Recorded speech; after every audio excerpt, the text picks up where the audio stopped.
ไม่สูงค่ะเมื่อใดเป็นวันที่เศร้าเดือนธันวาคมที่6ปี2026ในตอนได้เฮาค่ะมาถามด้วยเกี่ยวกับเรื่อง Forex นะคะผมมีปนพรขอยึดไหลโคของเงินคำจังได๋ตั้งนำตั้งหลายเมื่อวันที่19เดือนธันวาคมที่6ปี2026ในมีข่าวง่าวออกมาว่าผมมีปนพร DSI ค่ะไล่ข่าวกดทัดปื้นตีเป้าหมาย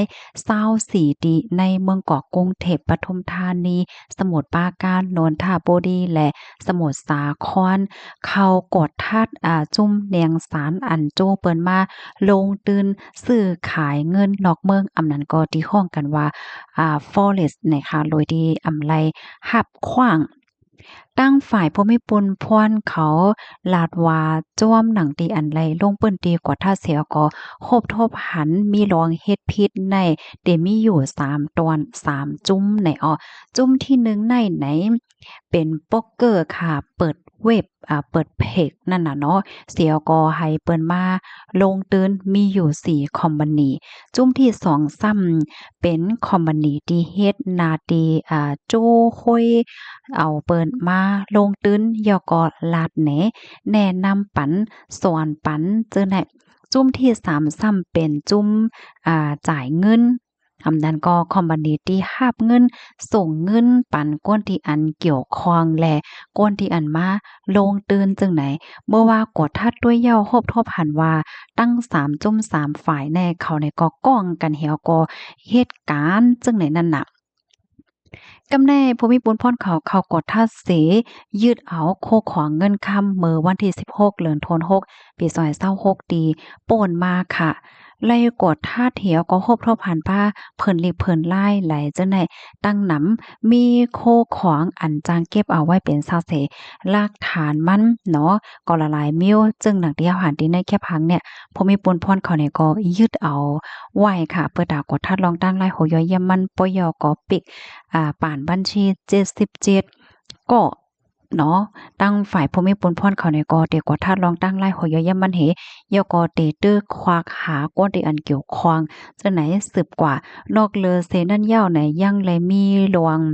จอมหาก้นที่อันตกเป็นเหยื่ออันยำตึงลาดย้อนตั้งจอยไว้ดี DSI และจังได๋เลยฮู้ว่าก้นที่อันตกเป็นเหยื่อในขณะมีอยู่บอกหาปากก่อจังได๋เพราะว่ามันนับส่วนเงินอันใดรูดซุ่มกว่าได้ก็เป็นโคเขียงล้านมันตั้งฝ่ายผู้มีปุนพ่อนเขาลาดว่าลวงในมันเป็นลวงหลอกลงเตือน Forex อันว่านั่นน่ะผู้มีปุนพ่อนเขาได้เก็บหอมตอมจู้ข้อมูลมาในโคกเหลือจังไหนยาวค่ะกดทัดเส้นตั้งการเงินลองตรงหนึ่งเฮ็ดสร้างของจุ้มเขาว่าสังว่าจังได๋เหี่ยวก็ครบทบหันว่ามีการโอนเงินกว่าละหลายมิ้วละหลายเซียนค่ะเนาะในนั้นก็มีป้าลองโอนเงินเขาฮ้องว่า payment ตั้งการลงเตือน Forex จอมค่ะ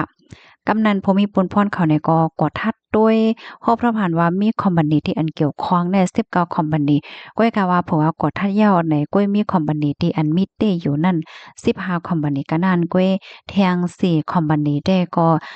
มีลวงเปิดหันเปิดจังไหนนั่นน่ะเนาะ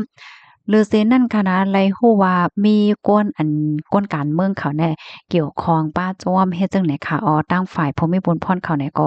ไล่กดทาที่ฮบทบหันเส้นตั้งการเงินมีเงิน28ล้านแน่โอน14ปอกในวันเหลียวเมื่อเลินโทนที่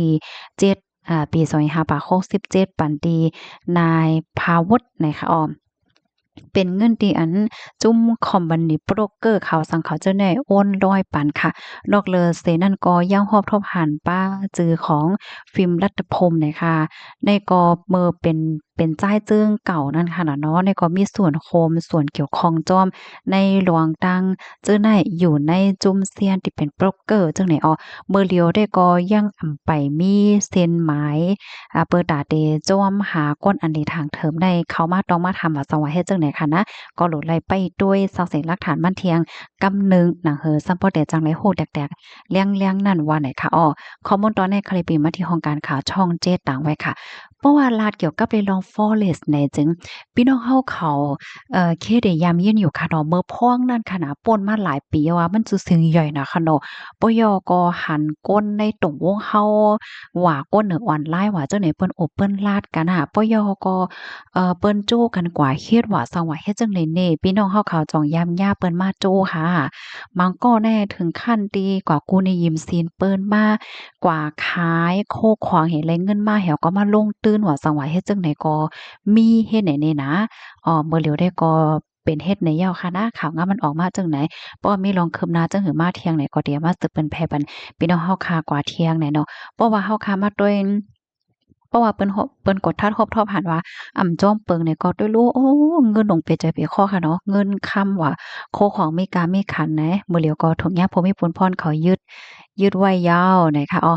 กาจังได๋เนาะกาจ่าหลีจ่าเข็มจังได๋นะลูกดีข่าวเงาโหนได้เสียและกำได้เฮาคามาถ่อมด้วยข่าวเงาแทงตอนหนึ่งค่ะมาด้วยสายงายเงาลายตั้งปอตอนเลบานอนนะคะไลฮู้ว่าอิสราเอลและตั้งจุ่มฮิตบอลล้อเขานั้นตกลงกึดตึกกันระยาวเมื่อวันที่19เดือนธันวาคมปี2026ในมีข่าวง่าวออกมาว่าภูมิปนพรจันทร์สูงของอเมริกันค่ะไลลาตีสื่อข่าวรอยเตอร์ว่าอิสราเอลและตั้งจุ่มฮิตบอลล้อ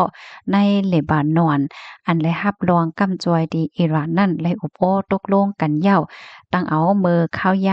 ำวายวัน4โมงจอมหนังข้าวยำในปืนตีนะคะในก็เป็นข่าวเงาเดียนออกมาเมื่อว่าเฮ็ดจังไหนค่ะเนาะค่ะข้อมูลตอนในข่าวก็ไล่เปิงอิงเอามาดีของการข่าวรอยเตอร์ต่างไว้สายงายเงาลายเตสืบเป็นจังหือเที่ยงในเฮาค่ะก็ไปด้วยกว่าเที่ยงค่ะเนาะว่าเปิ้นได้กึดตึกกันได้อยู่5หลายๆฝ่ายได้ก็ปันทหารถึงว่าเพราะว่ามีลวงกึดตึกกันได้ก็มันเกาหลีนั่นค่ะน่ะเนาะก้นวันก้นเมืองก็เตจังแลอยู่ซะก็เดียนอีกนึงเพราะว่ามีปังตึกได้ก็ก้นเมืองได้ทบทั้งหยาบเพิ่นนายาวเหมือนจังหนังตีเลบานอนในก้นเมืองอันอยู่ว่าอยู่ที่ตั้งพอตอนใต้ที่อันเป็นปางตึกนั่นค่ะเนาะเขาก็เลยปล่อยไปเฮิรนเยสิไล่ปลายไล่หนีก็อยู่ซ่อนเศร้าไว้ที่ในปืนที่อันหลอดเพค่ะเนาะก้นที่อันไหลรูดซิงกว่าก้นที่ไหลรับรองตั้งเจ็บและจังไหนก็มีก้นที่อันเฮิรนเยไหลรูดไหลกว่าก็ว่าสังว่าเฮ็ดจังไหนก็มีเฮ็ดไหนค่ะค่ะเกี่ยวกับไปลองในเพราะว่ามีลองคืบหน้าจังหือก็เดี๋ยวมาสืบเปิ้นไผบันพี่น้องเฮาค่ะกว่าเที่ยงในยินจมบ่ก็ดีรับถอมปันแห้งค่ะเหมยสงค่ะ